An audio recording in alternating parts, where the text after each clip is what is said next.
Hi, guys. Okay. I just needed to turn down my side because, yeah, I don't need to hear myself constantly. OBS is crazy, is all you need to know. Anyways, dual identity. Yay. And I screwed up on my notes because, of course, I did. Anyways, TV off. Let's begin. So dual identity. I have heard this one described as being tonally different in both the sub and the dub, and I do agree with that to an extent. Here's the thing about this two-parter, just to go real quick. Like for the tone thing, I meant to start with something else, but we'll get to that in a minute, and that is being distracting because of the way I had that set up. Anyways, my point is, see, the only way this is tonally different is which personality is the character development for, basically, in both versions. Because what's funny is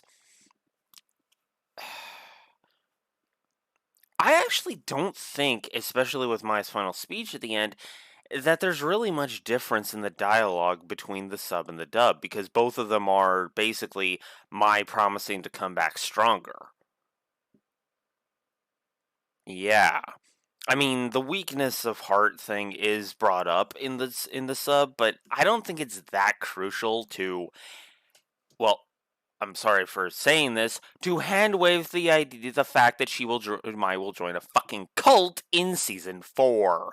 And no, I am never letting that go. I know. I should stop spoiling shit from season 4, but it really is the whole crux of my problem with this. And why this project even began in the first place, if I may be so bold. Because, okay, I realize I'm getting a little touchy and angry. I apologize. Admittedly, it's not all this. It's just I picked a hell of a time to come back to this. All I'm gonna say is my roommates are driving me up a wall, and leave it at that. But anyways. The point is that I honestly feel like they should move past this, and I'm sorry, joining a cult because of weakness feels like a step backwards. And I really do feel like that's to the detriment of the characters. But that's just me. Also, these episodes really give me a sticking point of, oh, Atem is no longer afraid of losing. Yeah, the Doma arc says hi. Anyways, I'm sorry, if it's not obvious, I really do feel like the Doma arc got ruined by a few things. You could have made that to work, but the fact is, they didn't. They rushed through it and didn't establish it properly. This at least establishes Atem's pride idea, which kind of negates some of the points I made during Face Off, but whatever. But anyways, let's just get on with it, shall we? So, they start off, they go into the dueling arena.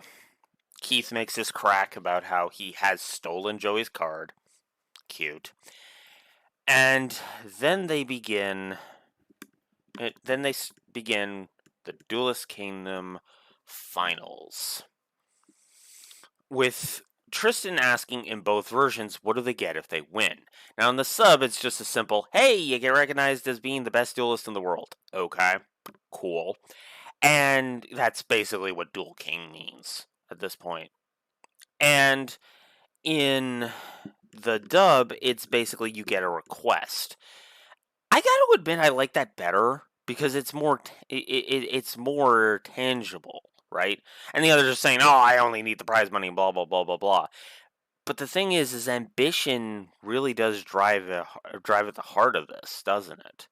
Because, well, remember, Keith wants payback against Pegasus for the humiliation, And, well, Yugi has his own reasons for going and fighting Yugi, which is actually going to make a future duel, not the next duel, but the duel after that, completely fucking pointless, but we'll get to that later.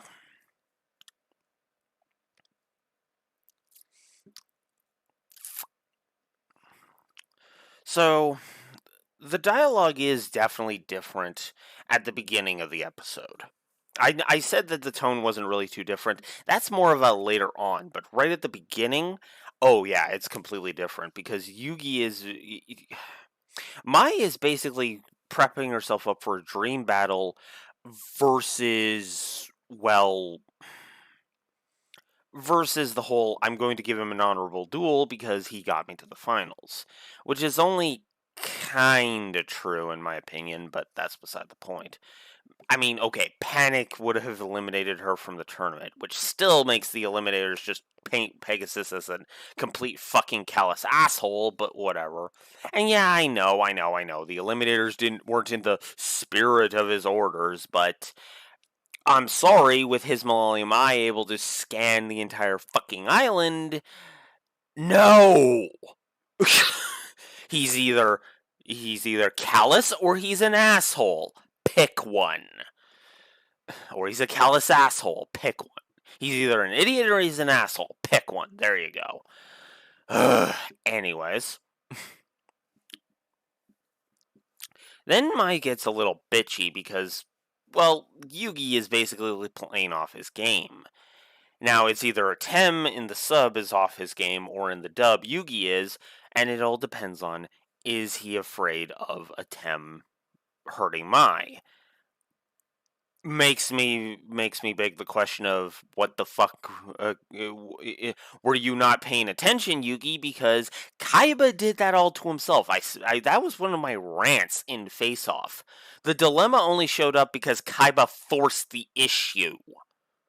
Because you all couldn't figure out what his fucking motive was. Sorry.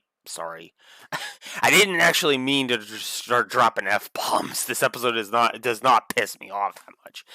But it really does kind of feel like they're trying to fix, and I know some people are going to hate me for this, bad writing.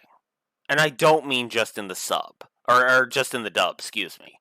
Because there's absolutely bad writing in the dub, but yeah, the sub is guilty of that too. Again, like I said, there are certain things that just are niggling details because so many people have praised the sub version, right? So many people have said the sub is so much better. The sub is so much better. 4Kids is a bunch of fuckers and all this other shit. But it's like there are multiple fucking bullshit story points in the sub. How many of them are created by Crunchyroll subs, I will never know. Sorry for getting all that stuff. So there's a bunch of animation errors in this episode. I gotta admit, that kept taking me out of the episode, because it's even in the sub. In the dub, it actually didn't take me out of the episode as much, because I was like, oh, dub errors. Okay. No, the sub is even more guilty of this. Rose Whip is on the field in that one shot before Mai plays it, and Summon Skull's defense is 2300. Now, admittedly, that doesn't matter too much, but that's just what? I mean, and it's not as if that's Summon Skull's first appearance, which I would have forgiven. No, Summon Skull has been played like, God, how many times now? Like 3 or 4? Prior to this point, like,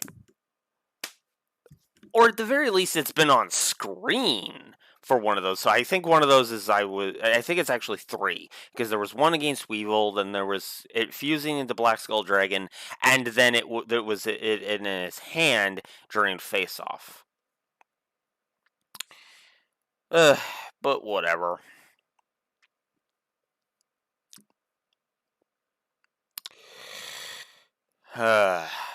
Also, Mirror Wall has its symbol, permanent trap symbol, continuous trap symbol in the sub. You know, the infinity symbol on permanent traps.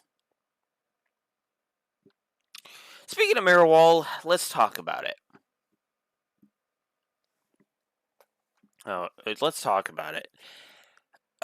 Mirror Wall is a very powerful trap that is completely fucking useless in the real card game. Now, I know what you're saying. Huh? What do you mean, Blue Wolf? See, Mirror Wall is a ridiculously overpowered trap, even in the real card game, because what it does is, during damage calculation, the monster's attack is cut in half, and thus then the counterattack happens. Because the damage, the attacking monster loses half of its points, and thus it will be normally it would be weaker than whatever it's fighting. Therefore, the monster getting attacked will counterattack and win, right? Which is funny because this is a point that will actually come up way later when we get to 5Ds, and specifically the anniversary movie Bonds Beyond Time. Yes, Yes, for the record, I am waiting until 5Ds for Bonds Beyond Time, but that's only because of some incredibly obvious reasons that need to be addressed. Because, let's face it, that is a 5Ds movie. But I digress. So yeah, Mirror Wall has a 2,000 point cost during each of your standby phases. That's why I say it's useless in the real card game. So then Harpy's Feather Duster is used. Can I just say Harpy's Feather Duster is a card that should have come off the TCG ban list years ago at this fucking point? Like, the Pendulum era at absolute fucking minimum. Now, I know what some people would say. Well, Blue Wolf, that kind of overpowers. That's an overpowered card during the Pendulum era because it would destroy the Pendulum zones, right? Yeah, absolutely. It would be slightly overpowered, but it would also put the fucking overpowered as shit mechanic called Pendulum into check. Sorry, I'm getting angry again. You're not mad at your viewers and you're not mad at this episode, Blue Wolf. Calm the fuck down. Calm the fuck down. Ugh, sorry. Anyways. Yeah, it's a card. It basically destroys all your opponent's spells and traps, and man, do I wish that was a thing now. Which is funny because we actually have one that's more of a slightly downgraded version called Lightning Storm, but that's beside the point. If you have an empty field, Lightning Storm is either a Harpy's Feather Duster or a Raigeki. Two powerful cards. Also, Raigeki came back and was not overpowered in the slightest. Harpy's Feather Duster would be a balancing act. It would be a balancing card. For God's sakes. Anyways. So then Harpy's Pet Dragon shows up. Another monster that's more useful in the anime. Admittedly, Harpy's Pet Dragon is kind of cool, but you're not gonna ever summon the OG one. You might summon its newly upgraded version, like its retrained version, but you won't summon its original version because it literally was one of the weakest 7-star monsters. It has 2,000 attack points and is a 7-star monster. Yeah. I mean, it's a decent defense at 2,500, but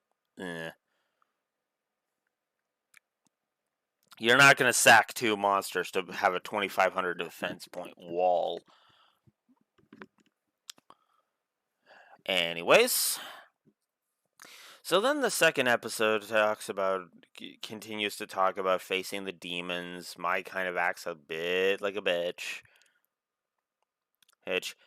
Oh, I forgot Shadow of Ice. So Shadow of Ice. Oh my god. You know, it's funny because Shadow of Ice is another Season 1 logic. Because it really is not that powerful in the real card game. It just changes your opponent sets a monster, you flip it into face-up attack position. That's it. That's all it does.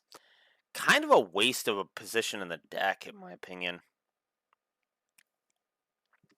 So anyways, then we get to facing the demons.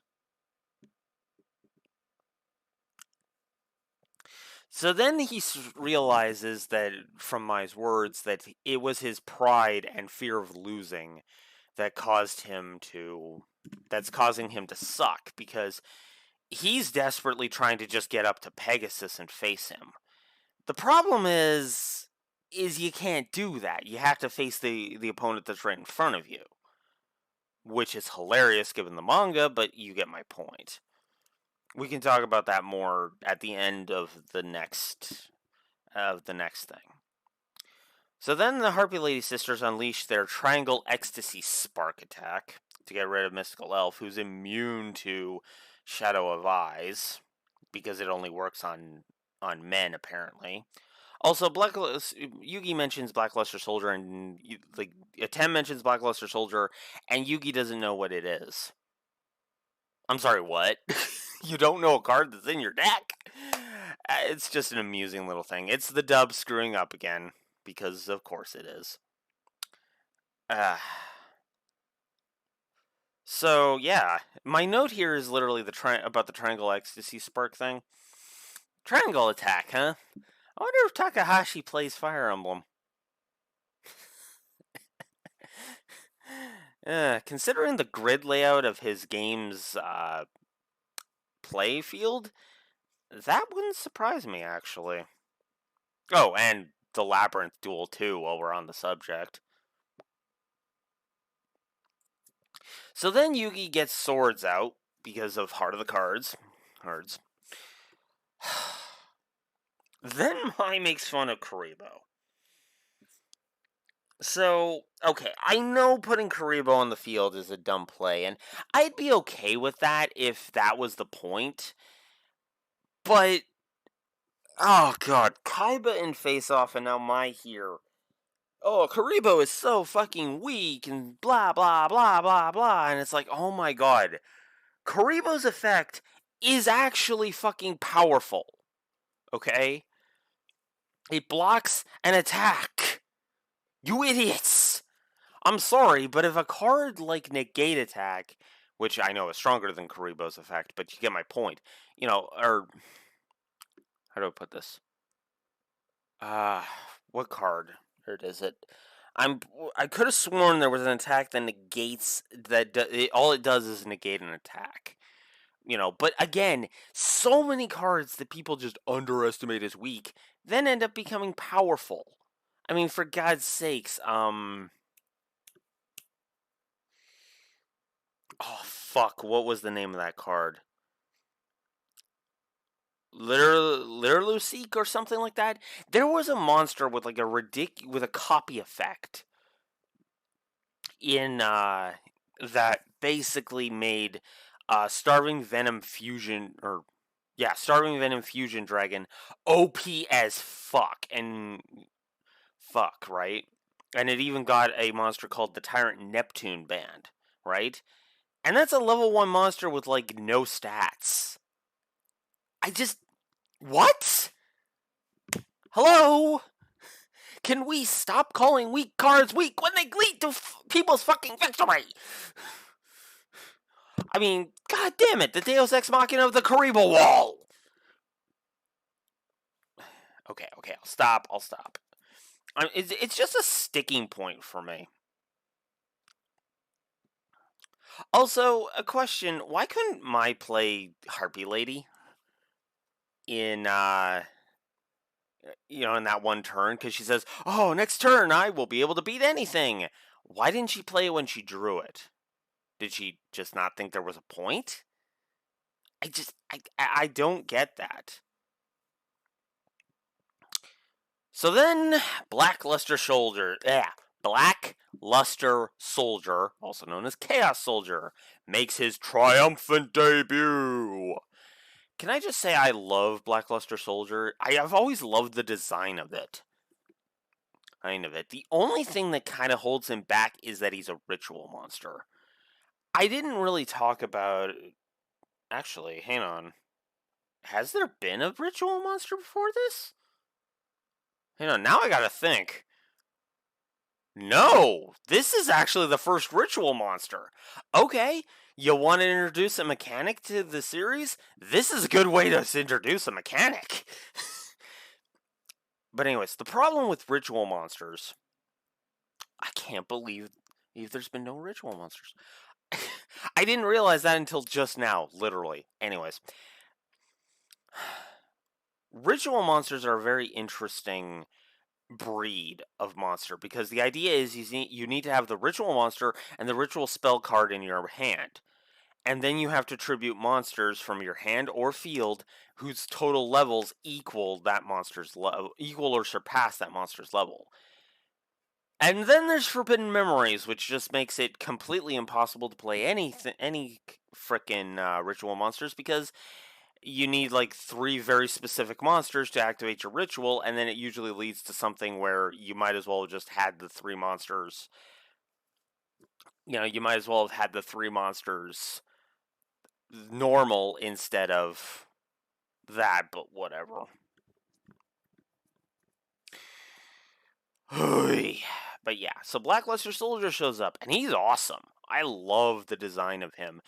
And he's got Blue Eyes' stats, which, for the record, in case you don't know or keep forgetting, Blue Eyes' stat line, 3,000 attack, 2,500 defense. That's what I call the Blue Eyes stat line.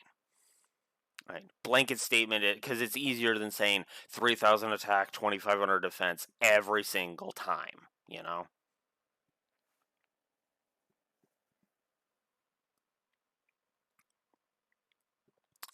So then Atem mentions that he's not afraid of losing anymore, which will give me a headache in Season 4.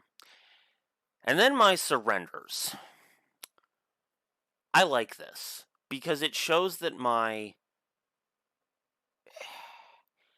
I like this because it shows that Mai has respect for her cards, and has respect for the game. Where the fuck is that going to be in Season 4? I don't know, but you get my point.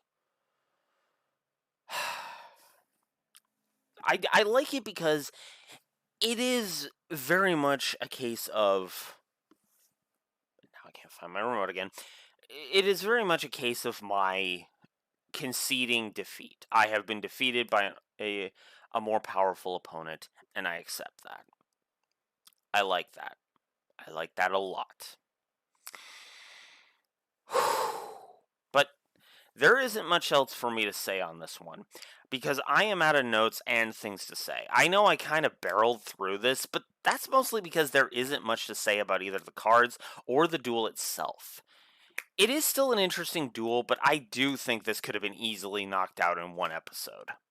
Because it really feels like they're stretching it out to fit it into 2 episodes, and I don't like that. I hate it when this show does that. Because the problem is that, again, it relies on stupid ideas and mostly just plot armor to get through.